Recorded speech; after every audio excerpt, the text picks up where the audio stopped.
الحمد لله وكفى وسلام على عباده الذين اصطفى أما بعد فأعوذ بالله من الشيطان الرجيم بسم الله الرحمن الرحيم ولتكن منكم أمة يدعون إلى الخير ويأمرون بالمعروف وينهون عن المنكر وأولئك هم المفلحون صدق الله مولانا العظيم۔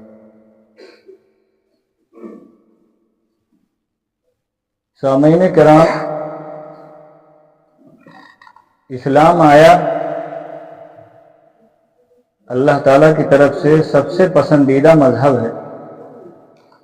تو اللہ تعالیٰ کی طرف سے اللہ نے ویسا نظام قائم فرمایا، اسلام جیسا نظام کوئی نظام نہیں۔ اللہ تعالیٰ نے قرآن میں فرمایا سورہ آل عمران میں، اور چاہیے کہ ایک جماعت یدونا مضارع کا صیغہ جو استمرار پر دلالت کرتا ہے، اور چاہیے کہ تم میں ایک جماعت ایسی رہے جو ہمیشہ بلاتی رہے خیر کی طرف۔ اگر اسلامی حکومت ہے یا اسلامی نظام ہے، اگر اس میں یہ جماعت نہیں ہے، یا ایسا کوئی ملک ہے جہاں یہ نظام نہیں ہے، مسلمان ہے، تو مسلمانوں پر یہ فریضہ عائد ہوتا ہے کہ ایسی جماعت کو تیار کریں جو وہ کام کرے جو نبی پاک صلی اللہ علیہ وسلم کے ادب سے صحابہ نے کیا، اور نبی پاک صلی اللہ علیہ وسلم پوری اپنی زندگی اسی کام پر۔ اگر یہ سلسلہ جاری رہے گا، یدعون الی الخیر، خیر سے پوچھا گیا مراد کیا ہے نبی کریم صلی اللہ علیہ وسلم سے، تو آپ نے ارشاد فرمایا وہ اتباع قرآن و سنتی، وہ قرآن کی اتباع ہے اور میرے طریقے پر چلنا ہے، میری شریعت مراد ہے، میری شریعت پر چلنا ہے۔ اس میں پوری شریعت مطہرہ آ گئی۔ جب لوگ قرآن اور حدیث سے جڑے رہیں گے، آپ صلی اللہ علیہ وسلم کے سلیقے اور طریقے سے جڑے رہیں گے، تو یہی ہماری دنیا اور آخرت کی کامیابی کا سبب بنے۔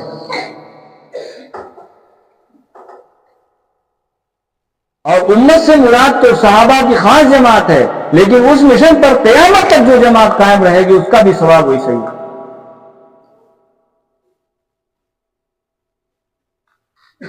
چونکہ قرآن کریم کی دوسری آیات سے پتہ چلتا ہے کنتم خیر امۃ اخرجت للناس تأمرون بالمعروف وتنہون عن المنکر،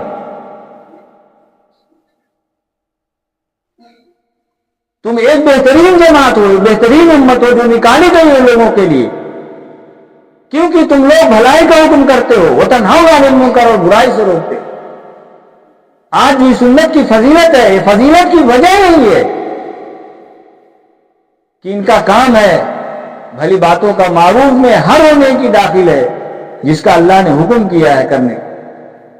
اور منکر میں ہر وہ برائی داخل ہے جس کا شریعت نے منع کیا ہے، جس کو اللہ نے جس کو منع کیا ہے جس کو نہ کرو۔ لیکن بھائی یہ بھی فریضہ روایات سے پتہ چلتا ہے کہ وسعت کے بقدر ہے، جتنی اپنی وسعت ہے استطاعت ہے اتنا ہی ہے،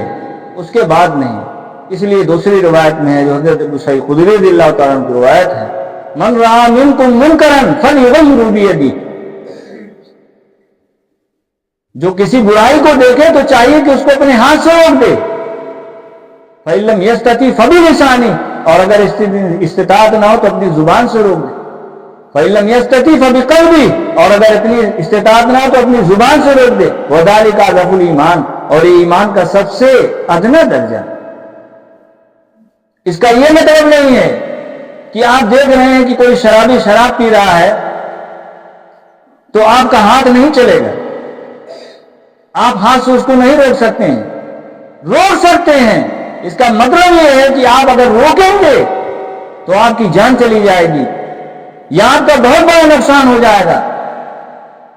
یا آپ زبان سے کہیں گے تب بھی آپ پر یہ خطرہ ہے، تب آپ کو قادر نہیں سمجھا جائے گا، آپ پر یہ فریضہ عائد نہیں ہوگا، تو آپ اس کو اپنی زبان اپنے دل سے برا سمجھیے۔ اگر آپ نے دل سے برا نہیں سمجھا تو آپ کے اندر ایمان کی حرارت ہی نہیں۔ شریعت نے یہاں تک اجازت دیا ہے، ہاں اگر اس سب کو الگ رکھتے ہوئے آپ نے حق بات کے پہنچانے میں اپنی جان کو بھی قربان کر دیا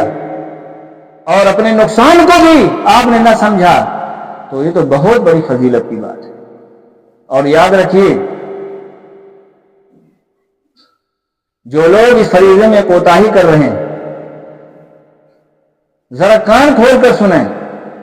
حضرت حذیفہ الیمان رضی اللہ تعالیٰ عنہ کی روایت ہے، اللہ کے رسول قسم اٹھا کر کہتے ہیں، والذی نفسی بیدہ لتأمرن بالمعروف او لتنہون عن المنکر، تم لوگ ضرور بھی ضرور نیکیوں کا حکم کرتے رہو اور برائیوں سے روکتے رہو، او لیشکن اللہ عذابا من عندی ان یبعث عذابا من عندی، ورنہ تو اللہ تعالیٰ اپنی طرف سے تم پر عذاب بھیجے۔ ثم لتدعونہ، پھر تم دعا کرو گے، تمہاری ولا یستجاب لکم، تمہاری دعا قبول نہیں کی جائے گی۔ مولانا منظور صاحب نعمانی نے لکھا ہے، اس روایت سے اس بات کا پتہ چلتا ہے یقینی طور سے، برسہ برس سے آج دیکھا جا رہا ہے، ہزاروں میں ایک ہوں گے جو اس امر کو انجام دے رہے ہیں، ورنہ تو مشاہدے کے طور سے دیکھا جا رہا ہے امت ایک زمانے سے مصیبتوں کا شکار ہے، فتنوں کا شکار ہے، اور بڑے بڑے اللہ والے، بڑے بڑے بزرگان دین، علماء دعا کر رہے ہیں، مصیبتیں کیوں کر نہیں رہی؟ وجہ یہی ہے، ما اصابکم من مصیبت فبما کسبت ایدیکم، اپنے ہی ہاتھوں ہم لوگوں نے اپنے اوپر کلہاڑی مار لی۔ ظاہر الفساد فی البر والبحر، سمندر اور خشکی میں فساد پھیل رہا ہے، بما کسبت ایدی الناس، اپنے ہی کرتوتوں کے لیے۔ آج ہم لوگ یہ سوچتے ہیں ہم سے کیا مطلب؟ بھائی حدیث پاک میں آتا ہے، من دل علی خیر فلہ مثل اجر فاعلہ، جو کسی خیر کی طرف رہنمائی کرے تو اس کے لیے اس کے کرنے والے کی طرف حکم ہے۔ چنانچہ اگر آپ نے کسی کو نماز کے بارے میں سمجھایا وہ بے نمازی تھا، آپ نے کسی کو زکات کے بارے میں سمجھایا وہ زکات نہیں دیتا تھا، آپ نے کسی کو رمضان کے روزے کے بارے میں سمجھایا وہ روزہ نہیں رکھتا تھا، آپ نے کسی کو اللہ کے ذکر کے بارے میں سمجھایا، آپ نے کسی کے بارے میں قرآن کے بارے میں سمجھایا، اور وہ اسی پلیٹ فارم پر آ گیا اور وہ عمل کرنا شروع کر دیا، آپ کی وجہ سے کسی نے شراب کو چھوڑ دیا، زنا کو چھوڑ دیا اور بڑے بڑے گناہوں کو چھوڑ دیا، تو کل قیامت کے دن اللہ رب العزت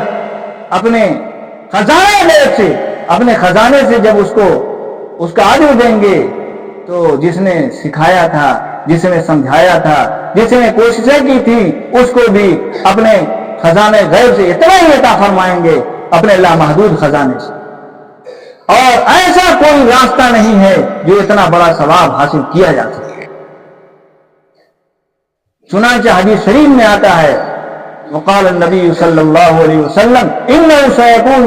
وقال النبی صلی اللہ علیہ وسلم فی آخر الزمان قوم، اللہ کے رسول صلی اللہ علیہ وسلم فرمایا آخری زمانے میں ایک قوم ہوگی، ان کے لیے مثل اجر اولہم، ان کے لیے پہلے جیسا اجر ہوگا۔ وہ کیا کرتے ہوں گے؟ یامرون بالمعروف،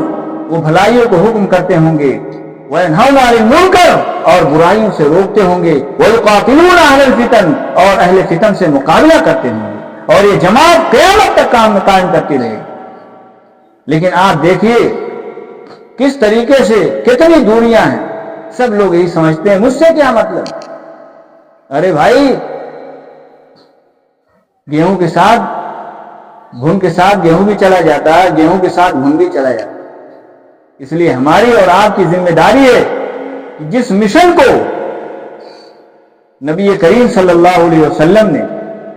اپنی پوری حیات، اس کے بعد صحابہ نے، اس کے بعد درجہ بدرجہ لوگ لے کر کرتے رہے، اور اگر اس اصول اور نظام کو ہم لوگوں نے اپنے ہاتھ سے چھوڑ دیا تو یقین مانیے بہت بڑی ناکامی ہمارے ہاتھوں لگے گی۔ اور جو لوگ، ہر آدمی امر بالمعروف نہیں کر سکتا ہے، جو لوگ امر بالمعروف اور نہی عن المنکر کے اہل ہیں وہ کریں گے، اور جو لوگ نااہل ہیں وہ نہیں کر سکتے ہیں، ان کے ذمہ فریضہ ہے، وہ بھی مجبور سمجھے جائیں گے کہ وہ شریعت کو سیکھیں، وہ شریعت کے علم کو حاصل کریں، اس میں پختگی پیدا کریں۔ اب پتہ چلا کہ جاہل اگر اس لائن میں آئے گا جو شریعت کو نہیں جانتا ہے، تو بجائے امر بالمعروف کرنے کے، جو معروف ہوگا اس کو منکر کر دے گا، اور جو منکر ہے اس کو معروف کر دے گا. تو بجائے اصلاح کے اور نظام میں فساد پیدا ہوگا. اس لیے اس کو شریعت کہتی ہے کہ پہلے جا کر تم علم کو سیکھو، اپنے اندر پختگی پیدا کرو. پتہ چلا یہ ڈاکٹر صاحب ہیں، ماسٹر صاحب ہیں اور حدیث پڑھ رہے ہیں، حدیث لوگوں کو سمجھا رہے ہیں. ارے بھائی، جو بلا سیکھے سکھائے گا تو کیا ہوگا؟ نیم حکیم خطرے جان. اس لیے آج سے یہ عزم مصمم کریں کہ قرآن نے کہہ دیا وَلَا تَفَرَّقُوا وَاخْتَلَفُوا مِن بَعْدِ مَا جَاءَهُمُ الْبَيِّنَاتُ. نہ تو تفریق کرو اور نہ اختلاف پیدا کرو بعد اس کے کہ تمہارے پاس واضح دلیلیں آ گئی ہیں. اصول میں کوئی اختلاف نہیں ہے، اور جو لوگ جزئی طور پر کوئی اختلاف اگر ہے، اگر اس میں نفسانی خواہشات کا غلبہ نہ ہو، صرف رائے اور اجتہاد کا اختلاف ہے، تو کوئی بات نہیں ہے. چونکہ حدیث پاک میں حضرت عمر بن عاص رضی اللہ تعالیٰ عنہ کی روایت ہے کہ اگر اجتہاد سے، جس کو پورے طریقے سے شریعت پہ دستخط ہے، اگر کوئی غلطی ہو گئی تو بھائی اس کو ایک اجر ملے گا، اور اگر وہ ثواب پہ پہنچ گیا درستگی پر تو اس کو دوہرا اجر ملے گا. کل قیامت میں 2 گنا اجر ملے گا. اس لیے آج سے ہم مصمم کریں کہ انشاءاللہ اپنے نبی کے بتائے ہوئے طریقے کے مطابق، یہی نبوت کا طریقہ ہے، یہی نبوت کا سلوک ہے، اس کے مطابق انشاءاللہ ہم عمل کریں گے اور آپ صلی اللہ علیہ وسلم کے مشن کو زندہ رکھیں گے. جیسا کہ صحابہ نے 14 صحابہ نے تھوڑی سی عمر میں انقلاب پیدا کر دیا، کیسر و کسرا جیسی سلطنتوں کو توڑ کر رکھ دیا، پاس ہو گئی. بڑی سے بڑی طاقتور والی ظالمانہ طاقتور حکومتیں ان کے سامنے نہ رک سکیں. اس لیے جو ہے اپنے اس مشن کو زندہ کرنے کے لیے ہم کو محنت کرنی پڑے گی اور آگے آنا ہوگا، ورنہ اگر نہیں کریں گے تو دوسری قوموں کی طرح مجبور ہو جائیں گے. چل رہی یہ سانس جب تک تجھ پہ سب قربان ہو، دین کے پرچم تلے میری زندگی کی شام ہو. اللہ تعالی ہم لوگوں کو عمل کرنے کی توفیق عطا فرمائے. وآخر دعوانا الحمدللہ رب العالمین.